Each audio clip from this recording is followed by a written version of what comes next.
Shalom, selamat pagi Bapak Ibu Saudara yang dikasihi oleh Tuhan Yesus Kristus.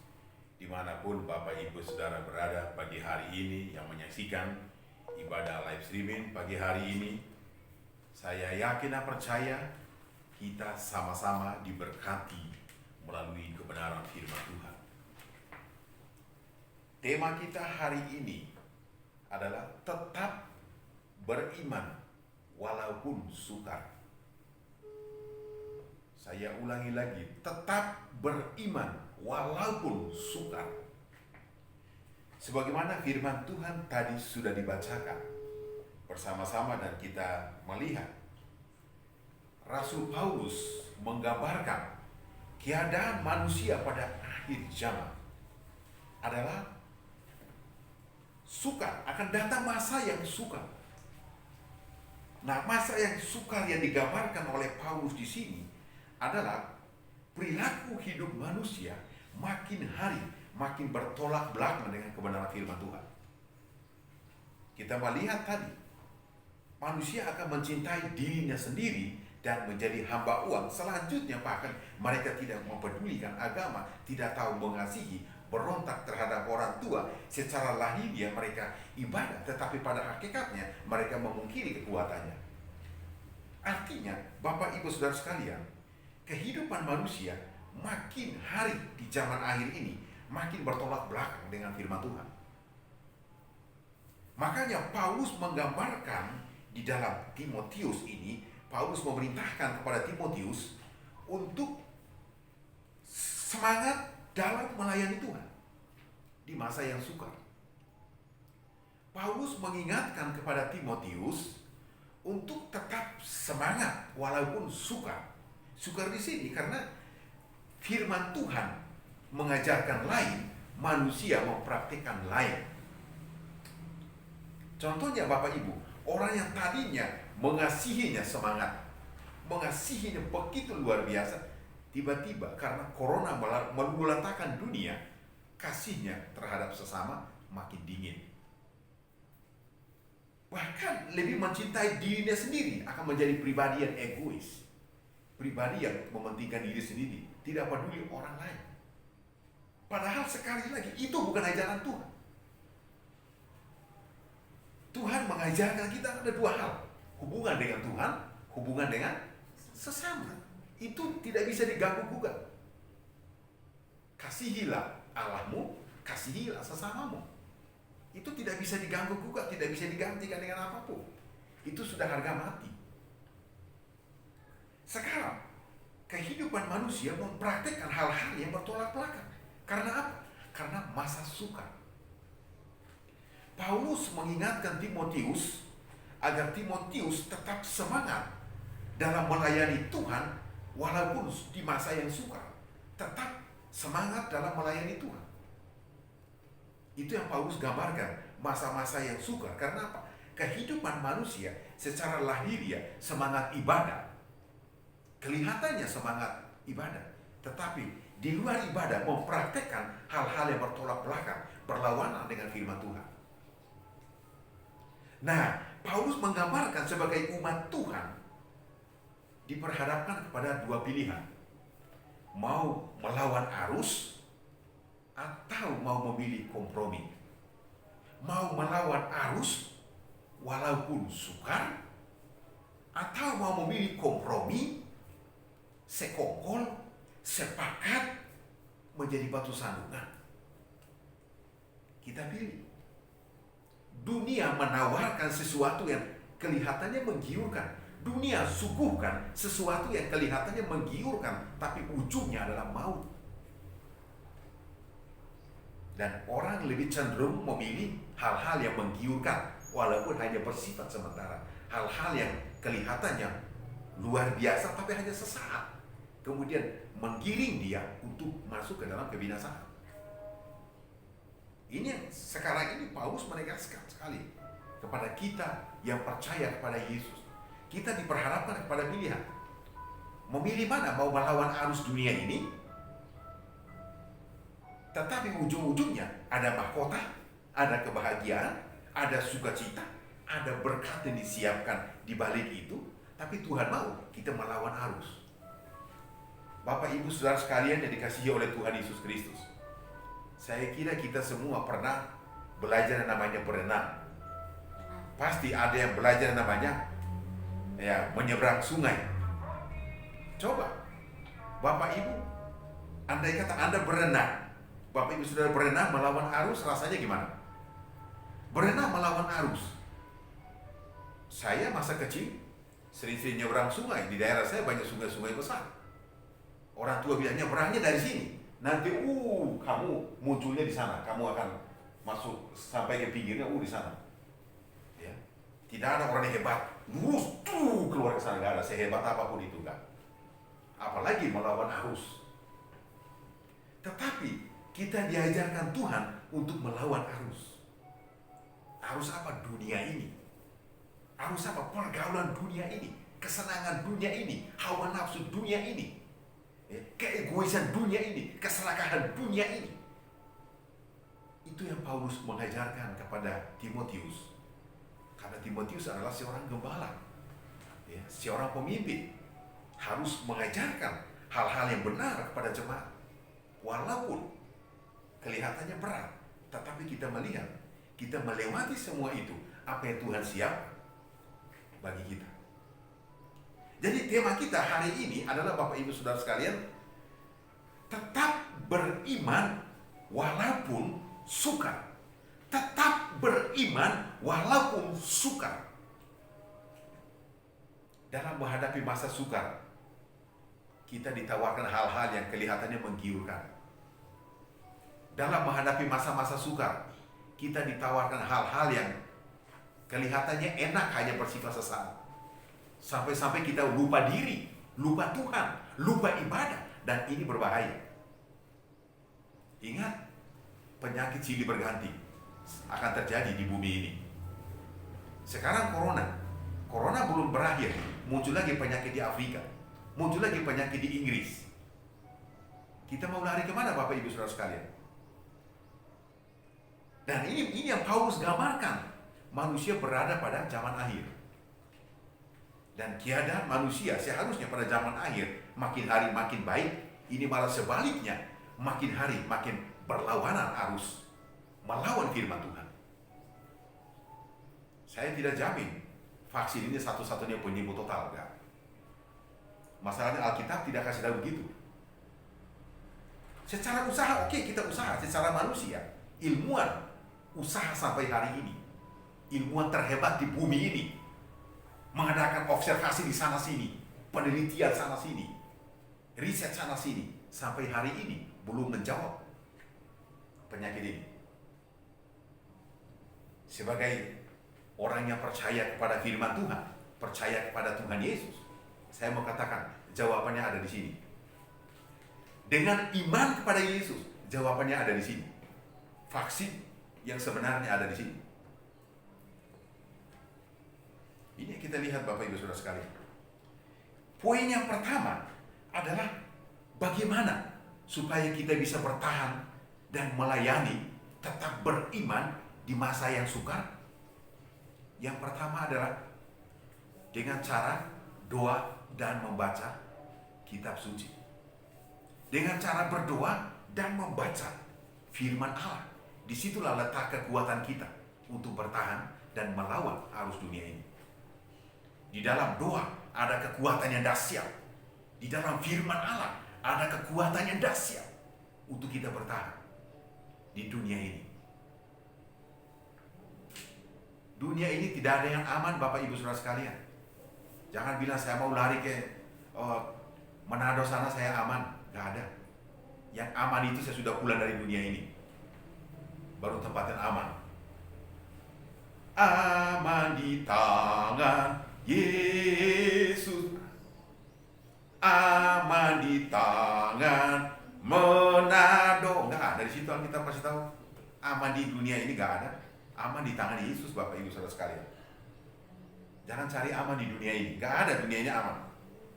Alkitab tidak mengajarkan dunia ini aman. Dunia ini sudah dirusak. Rusak oleh apa? Dosa. Ketika dosa masuk ke dalam dunia, meluluhlantahkan dunia. virus yang paling tidak ada obatnya, obatnya hanya ini, adalah virus dosa.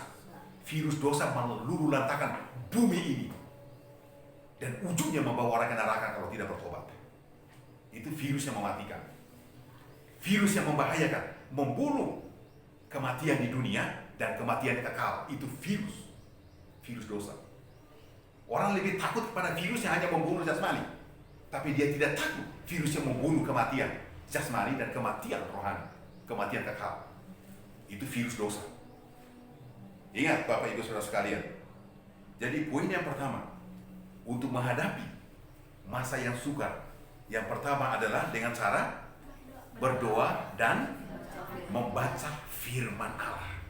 Disitulah letak kekuatan kita untuk bertahan dan melawan godaan dunia ini. Tanpa doa orang tidak ada yang kuat, Bapak Ibu Saudara sekalian. Manusia itu, kelemahan manusia adalah cepat tergoda, cepat tergiur, cepat sekongkol, cepat sekali untuk kompromi, cepat sekali ambil jalan pintas tanpa berpikir panjang. Alkitab katakan tadi, lebih memilih kompromi, lebih memilih sepakat, lebih memilih sekongkol daripada pegang kebenaran firman Tuhan. Bapak Ibu Saudara yang dikasihi oleh Tuhan Yesus Kristus, itu poin yang pertama. Kemudian poin yang kedua, yang diingatkan Rasul Paulus kepada Timotius, dan Timotius dengan tegas menyampaikan kepada jemaat Tuhan, termasuk Bapak Ibu Saudara dan saya hari ini.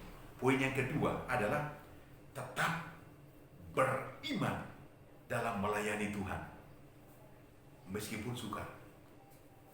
Tetap beriman dalam melayani Tuhan meskipun sukar. Mana sih orang melayani Tuhan itu enak? Mana sih anak Tuhan itu mudah diterima di dunia ini? Di mana-mana diterima. Tuhan Yesus, pemilik langit dan bumi saja, datang kepada kepunyaannya sendiri, kepunyaannya menolak dia. Yohanes 1 ayat 11, salah satu membacakan yang suara keras buat kita semua. Yohanes pasal 1 ayat 11. Ia datang kepada milik kepunyaannya, tapi orang-orang kepunyaannya itu tidak mendengar. Iya. Ia datang kepada kepunyaannya sendiri. Kepunyaannya sendiri menolak dia. Bagi saya tidak tahu diri. Maaf kata, kepunyaannya itu tidak tahu diri. Hidup dari mana? Bumi ini punya siapa? Ilmuwan mana sih menciptakan bumi ini? Gak ada. Ilmuwan mana sih menciptakan lautan yang luas, daratan yang luas? Omong kosong, hanya berputar-putar dengan logikanya. Ikut Tuhan itu jangan pakai rasio, jangan memperhalakan rasio. Pakai bahasa iman, baru engkau mengerti kebenaran firman Tuhan. Ya. Dunia tidak bisa menjawab. Yesus saja datang kepada dunia, datang kepada miliknya menolak dia. Siapa saudara dan saya? Maunya diterima mulus, diterima aman, diterima sempurna di dunia ini? Enggak. Jangankan orang lain, mulai keluarga menolak Anda. Mulai saudara, bahkan anak sendiri menolak kita. Bukan hal yang baru Bapak Ibu Saudara sekalian. Itu akibat dari dosa. Ketika dosa masuk ke dalam dunia, manusia itu sulit saling menerima satu dengan yang lain. Sulit untuk menghormati satu sama lain, sulit untuk mengasihi satu sama lain. Tapi firman Tuhan datang ke dalam dunia untuk menyambung kita kembali. Taat kepada firman Tuhan. Makanya saya mau katakan, salah satu ciri orang yang benar-benar lahir baru dan bertobat, ada ciri mengasihi. Mengasihi tanpa syarat. Bukan saya mengasihi kamu, tapi ingat ya, nah itu manusia. Saya mengasihi Anda, tapi ingat loh, kalau yang seperti ini, maaf kata belum bertobat, masih palsu. Orang bertobat itu kasih tanpa syarat. Menolong itu nggak usah hitung-hitungan. Aduh, besar sekali kalau saya bantu dia. Anda kalau tidak mau bantu, mendingan jangan aja. Ketika Anda mempertimbangkan begitu, nilainya 0 di mata Tuhan. Menolong itu nggak harus hitung, nggak harus lihat. Jangan. Yesus saja memberikan nyawanya untuk kita, dia hitung nggak? Alkitab bilang Yesus menebus kita itu harga utang, harga kredit, harga diskon, atau harga lunas? Lunas. Di mana itu? 1 Korintus 6 ayat 20. Salah satu bacakan buat kita. 1 Korintus 6 ayat 20 Bapak Ibu Saudara sekalian.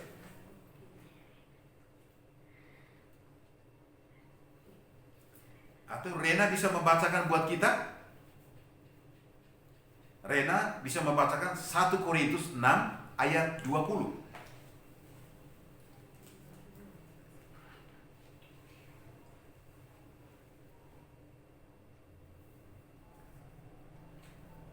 Satu Korintus 6 ayat 20. 1 Korintus 6 ayat 20. Sebab kamu telah dibeli dan harganya telah lunas dibayar, karena itu muliakanlah Allah dengan Amin. Alkitab tidak bilang Allah menebus kita dengan harga diskon, harga kredit, bayar dulu seperempat tahun depan, bulan depan. Tidak ada begitu ya. Alkitab yang saya pelajari, Allah mengutus anaknya untuk menebus kita itu 100% lunas dengan harga yang murah meriah atau mahal. Mahal. Bukan murah meriah ya, mahal. Luar biasa. Lalu kita gunakan tubuh kita untuk memuliakan roh-roh lain gitu. Lalu kita gunakan tubuh jiwa roh kita itu untuk memuliakan gunung lain, alam lain, dunia lain. Begitu. Mamon, begitu. Lalu kita menggunakan tubuh jiwa roh kita ini memuliakan pekerjaan, memuliakan uang. Aneh aja kalau bagi saya. Aneh. Uang tidak bisa menebus nyawa saya, uang tidak bisa menebus dosa saya. Emang pakai uang untuk menghapus? Aduh, dosa saya hitam kayak arang gitu. Pakai uang 100.000 lah. Bisa begitu nggak? Oh, pekerjaan saya ini nggak ada, Bapak Ibu Saudara sekalian. Gunakan tubuh kita ini untuk memuliakan Sang Pencipta itu, memuliakan Dia. Ingat Bapak Ibu Saudara sekalian, virus yang membahayakan dunia ini yang manusia tidak takut adalah virus dosa. Membunuh jasmani, membunuh rohani. Sekarang virusnya sekarang ini kecil. Dia hanya membunuh jasmani doang. Tapi dia tidak bisa membunuh rohani. Orang gila-gila cari obat sana sini untuk melawan virus yang membunuh jasmaninya. Tapi orang tidak cari sana sini untuk cari virus yang obat untuk membunuh virus yang membunuh rohani. Kematian jasmani, kematian kekal. Ini yang kita lihat Bapak Ibu. Jadi poin yang kedua adalah tetap beriman dalam melayani Tuhan meskipun sukar. Tetap beriman di dalam ibadah walaupun sukar. Aduh, sukar di sini itu tidak ada uang. Aduh, tidak ada. Aku mau ke sana tapi persembahan aku 500 perak gimana? Aduh, tapi aku udah mau beri persembahan, malu. Tuhan bilang, tubuhmu itu lebih berharga daripada Tuhan kalau memang kamu tidak ada. Tubuhmu itu lebih penting. Yesus tidak mati di surga untuk menebus uangmu, menebus tubuh jiwa rohmu, Bapak Ibu Saudara sekalian. Kematian Yesus itu dahsyat. Karya terbesar adalah penebusan. Karya terbesar penebusan di kayu salib itu, Bapak Ibu. Jadi poin yang kedua, Tuhan mengingatkan kita untuk tetap setia sampai akhir dalam melayani Tuhan meskipun sukar. Yang Tuhan ingatkan, poin yang kedua, tetap setia sampai akhir dalam melayani Tuhan meskipun sukar. Kesulitan tidak menghalangi kita untuk datang kepada Yesus, pencipta langit dan bumi itu. Saya yakin Bapak Ibu Saudaraku yang dikasihi Tuhan, yang pagi hari ini menyaksikan ibadah live streaming hari ini, Bapak Ibu Saudara bukanlah pengangguran. Anak kecil aja bukanlah pengangguran. Seharusnya dia cari makan harus duduk manis mendengarkan firman Tuhan.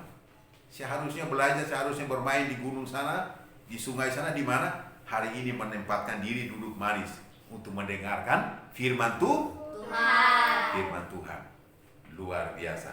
Kemudian poin yang terakhir, Bapak Ibu Saudara yang dikasihi Tuhan. Biasanya kalau memasuki poin yang terakhir, pada dasarnya senangnya minta ampun. Karena apa? Yang penting cepat selesai. Nah ini ya. Ini yang Bapak Ibu senang kan? Jadi poin yang kedua tadi apa Bapak Ibu? Tetap beriman. Ya. Tetap Iya. beriman sampai akhir walaupun Iya. susah. Nah kemudian poin yang ketiga, Tuhan mau kita berani melawan arus dunia ini Bapak Ibu. Sebagai anak Tuhan harus berani melawan arus dunia ini.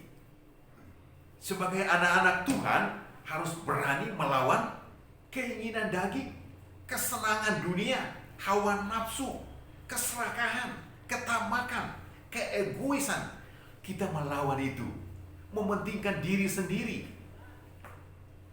menjadi hamba uang. Nah kita melawan itu. Bukan berarti kita nggak butuh uang, bukan berarti kita nggak butuh pekerjaan. Tetapi ingat, engkau kerja karena engkau sehat, betul? Betul. Coba kalau nafasmu berhenti, dicabut, bisa nggak kau nyari uang? Tidak. Nggak. Nafasmu hitung detik, Tuhan stopkan nafasmu. Bingung, mau kemana ini? Aduh, si Anu sudah pergi ke sorga. Dari mana kau tahu dia ke sorga? Hidupnya aja tidak mencerminkan dia ke sorga. Lalu kita bilang dia ke sorga. Ini emangnya sorga itu gudang dosa? Gudang sekongkol? Gudang kompromi dengan dosa? Enggak. Bapak Ibu Saudara sekalian. Jadi, poin yang terakhir ini, Tuhan mau sebagai anak-anak Tuhan, kita berani melawan arus dunia ini. Ya, seperti tadi kita baca 2 Timotius 3 ayat 1 sampai 5, itu Tuhan mau kita mengubah itu sebaliknya. Kita melawan sebaliknya. Yang tadinya berontak melawan orang tua, yang tadinya tidak tahu mengasihi, yang tadinya pelit dan minta ampun, yang tadinya tidak mau berterima kasih sama Tuhan, tidak mau berterima kasih sama orang tua. Orang tua sudah membesarkan mulai dari balita 0 tahun sampai besar, dewasa, bahkan sampai ubanan, tidak tahu berterima kasih kepada orang tua. Hati-hati Bapak Ibu Saudara sekalian. Hati-hati. Kita harus berterima kasih. Terima kasih Tuhan. Terima kasih Engkau sudah memberikan orang tuaku untuk membesarkan aku dari kecil sampai besar. Meskipun di zaman yang sulit, untuk membesarkan anak itu bukan hal yang gampang. Bukan kasih makan tanah, kasih makan racun. Kasih makanan yang terbaik, sebaik mungkin, supaya bertumbuh besar dan menjadi manusia yang berharga di mata Tuhan. Kita harus bersyukur. Tuhan terima kasih. Engkau baik. Engkau siapkan orang tuaku yang menurut dunia tidak mungkin mereka bisa mampu membesarkan aku, tapi mereka membesarkan aku dengan baik. Terima kasih kepada mereka. Itu ajaran Tuhan. Hormati mereka. Ya, kita bukan berarti memberhalakan mereka, enggak. Tapi kita hormati mereka, hargai mereka, mengasihi mereka. Karena Tuhanlah titipkan kita lewat mereka. Nah itu yang Tuhan mau, kita melawan arus. Bapak Ibu Saudara yang dikasihi oleh Tuhan Yesus Kristus. Sebelum kita akhiri, saya mengajak kita untuk merenungkan. Mari kita masing-masing ambil keputusan untuk berdoa secara pribadi. Apakah kita sudah mempraktekkan firman Tuhan dengan benar? Apakah kita sudah melawan arus dunia ini yang diajarkan Tuhan Yesus pagi hari ini kepada kita semua? Atau malah sebaliknya, kita memilih kompromi, kita memilih sekongkol, kita memilih sepakat dengan dunia ini, atau kita serupa dengan dunia ini? Masih ada kesempatan untuk kita bertobat, masih ada kesempatan untuk kita koreksi diri, masih ada kesempatan untuk kita berbalik kepada jalan yang benar. Tuhan beri kesempatan untuk kita bertobat. Katakan kepada Tuhan Yesus, ampuni dosa saya. Saya selama ini sekongkol dengan dunia ini. Saya selama ini sepakat dengan dunia ini. Saya selama ini memilih kompromi dengan dunia ini. Saya selama ini uang memperbudak saya. Saya selama ini pekerjaan memperbudak saya. Padahal Tuhan mau saya utamakan Tuhan dulu. Karena kematian itu saya tidak tahu. Kematian itu rahasia Tuhan. Katakan kepada Tuhan Yesus, terima kasih Tuhan. atas nafas yang Engkau berikan kepada saya, atas kesempatan yang Engkau berikan kepada saya, atas hidup yang Engkau berikan kepada saya. Terima kasih. Mari kita berdoa Bapak Ibu. Terima kasih Tuhan Yesus, kami bersyukur atas kebaikan-Mu pagi hari ini. Kami sudah diberkati melalui kebenaran-Mu, kebenaran firman Tuhan yang begitu indah dalam hidup kami. Terima kasih Bapa. Terima kasih Bapa di sorga. Berkati usaha kami, pekerjaan kami, pendidikan kami, masa depan kami, program kerja kami, Tuhan berkati. Hasil tani kami, hasil kebun kami, Tuhan berkati. Terima kasih Tuhan Yesus. Terima kasih. Jemaat-Mu dimanapun mereka berada, mereka yang sakit Engkau sembuhkan, yang lemah Engkau kuatkan, yang bimbang Engkau teguhkan imannya, yang sedang mencari jodoh, mencari pekerjaan, Tuhan siapkan bagi mereka. Terima kasih Tuhan Yesus. Mari kita angkat kedua tangan, kita terima berkat Tuhan. Tuhan Yesus menghadapkan wajahnya kepada Engkau dan menyinari Engkau oleh kasih karunia, sehingga gerak langkah hidupmu diberkati oleh Tuhan. Diberkatilah masa depanmu, diberkatilah usahamu, diberkatilah hidupmu, diberkatilah pendidikanmu. Damai dari Allah, kasih sayang dari Tuhan Yesus Kristus, penghiburan dari Roh Kudus menyertai kita sekalian, mulai hari ini sampai Tuhan Yesus datang yang kedua kali. Dalam nama Tuhan Yesus Kristus sama berdoa. Amin. Sampai ketemu minggu depan di jam yang sama. Tuhan memberkati.